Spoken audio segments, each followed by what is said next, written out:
Parlant de sauvegarde de notre environnement, une délégation du ministère des Eaux et Forêts s'est rendue dans le nord de la Côte d'Ivoire avec pour objectif de sensibiliser les populations sur l'exploitation illicite du bois de Verne. Ce bois, dont l'exploitation est interdite par l'État de Côte d'Ivoire, est en voie de disparition dans cette partie du pays.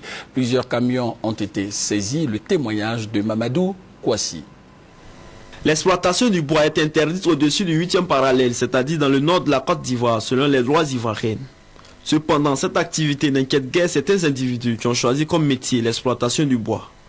Depuis la crise 2002, ils se sont installés dans cette partie de la Côte d'Ivoire et ont contribué fortement à la dégradation de l'environnement.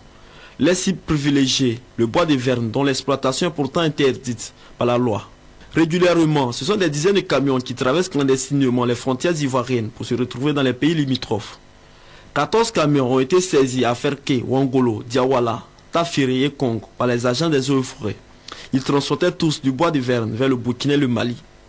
Le préjudice est lourd, il est estimé à plus de 500 mètres cubes et est évalué à des centaines de millions.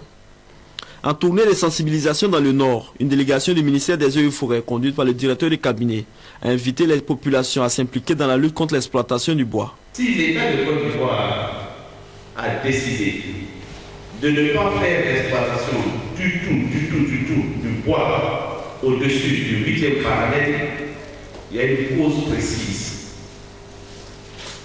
Au nord, c'est le Sahel, c'est le Sahara, avec toutes ses conséquences. Si le gouvernement a décidé de maintenir le couvert forestier dans cette zone, c'est parce qu'il fallait créer la seule barrière ou la barrière nécessaire pour barrer la route à la sécheresse, à la sahélisation. À Diawala, les populations ont démontré clairement qu'elles ne restaient plus passives à la destruction de leur patrimoine commun. Elles ont saisi 3 camions, 10 tronçonneuses, plusieurs motos et arrêté 4 faussaires. Un exemple salué par la délégation du ministère des Eaux et Forêts pour qui cette initiative doit être imitée pour mettre fin à ce fléau.